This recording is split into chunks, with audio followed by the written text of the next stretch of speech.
guys, if you do not know me yet, my name is Emily and this is Language Travel Adoptee. Thank you for joining me again today. Within the language learning realm, there's a lot of technical steps that we, of course, need to be aware of when we are learning a language. What I'm going to talk about now is kind of thinking about the more humanistic side of language learning that is also, I would argue, just as important as the technical side. So of course, there are really strategic ways to set yourself up for success. You can use all the templates in the world, motivation techniques. It is also very important to keep these other aspects in mind. Number one, which I think we have all heard of before, embrace your mistakes. It's kind of like one of those motivational quotes that you hear so many times. I feel like with motivational quotes, what they say is sort of like universal truth. It can be summed up in so little words, but it is sometimes the hardest to apply, especially considering our different lived experiences. If you grew up more in a monolingual sort of space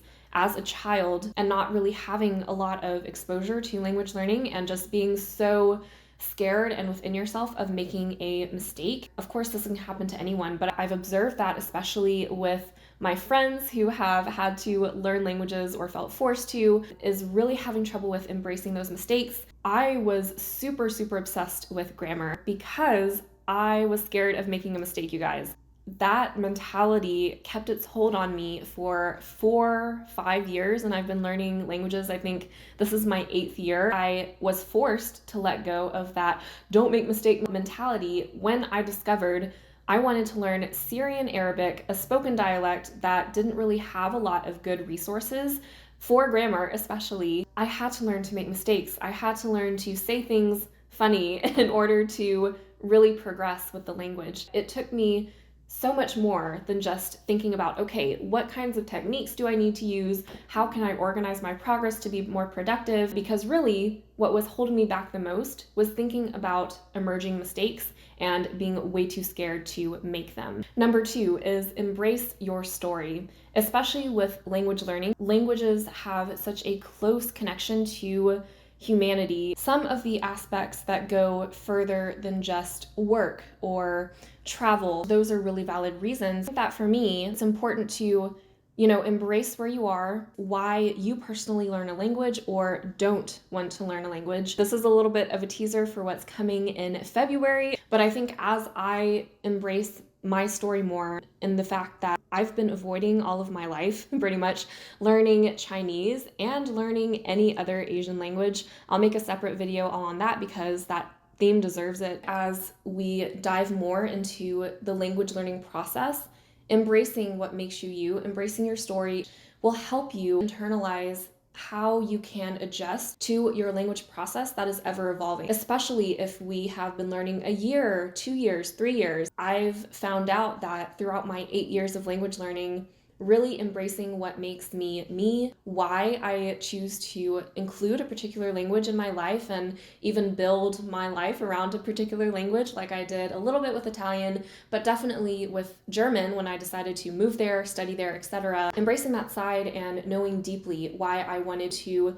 keep this language in my life, maintain it even when I'm now in the US where almost no one speaks anything else other than English or a little bit of Spanish. That has helped me stay true to myself, true to whatever I think is right for me and my story, and staying away from all the other loud noises on the internet, especially in the language learning community, that are telling you, no, you need to learn even more languages, you need to learn this language, you should learn a language because you're Asian. In my case, the pressures of even studying every day, so many things that we as language learners face. You know in the end what is most right for you in your life, and that pertains to language learning as well. So never forget that as you are on your language journey. It'll really help you stay true to yourself. And I think my third tip really goes in with my second tip is to embrace how your journey evolves. I have had so much frustration myself, being so confused by the fact that this resource worked for German and Italian, and then I switched to another language, and using that same book series, a resource might work well or better for one language than for another language. I've also had to really come to the fact of met this goal that I see everyone else have of moving to the country, to Germany, in my case, and getting really fluent, and then going back to the US and being like, okay, the journey does not end there. We get so wrapped up in the fact of this is what I'm really aiming for, and I can't even imagine a life beyond my goal of living in the country. What if a pandemic really knocks it out of the park for all of us and forces us back into circumstances that we did not imagine for ourselves? That is why I had to leave Germany. And even though I would say I exceeded my language learning goal, I forgot that the journey is always evolving with language. And with that, your goals and your language level are going to go up and down. That's something that I've had to really come to terms with because I was a big perfectionist. I think it's so important to embrace the change that you will always constantly go through as a human being, including your language learning in the end. My fourth tip is really embrace the experiences you have in language learning, not necessarily how many you speak. We all get trapped at some point in immediate gratification. We see all these videos trying to grab your attention, get more views of how many languages each person speaks. I've made the same video because I knew that was going to get more eyes on my channel. My value set, I've really had to sit with that and really think, okay, do I want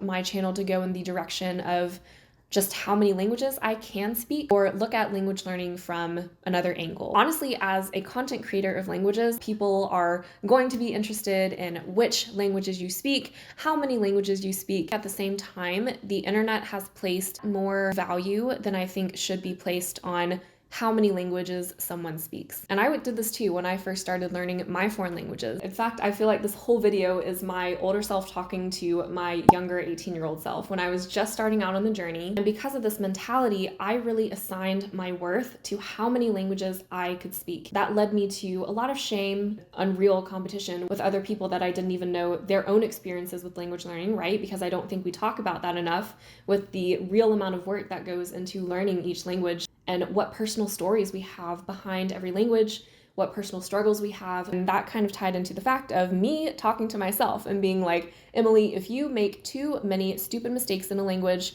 and you've already reached that high of a level, then you are worth less as a person. Again, it took me years to get out of that mentality, and it really, really damaged my language learning in the process. And I want you to ask yourself the same question. When I really think about the end of my life, will it matter how many languages I speak, or will it matter more how many great and challenging experiences came out of learning a particular language? The experiences I got to live because I had a really good level in German and Italian, those are invaluable experiences, and I would not trade them for the world. And they were made even better because I could speak fluently in the languages that I was learning. So while I still have new languages on my list to learn, I think my perception at this point has changed, where it doesn't mean that I'm worth more or less as a language learner. It matters more how many new experiences can I have with even more languages that bring joy into my life. If your answer to that question really does have anything to do with how many languages you speak, that is great, that is for you.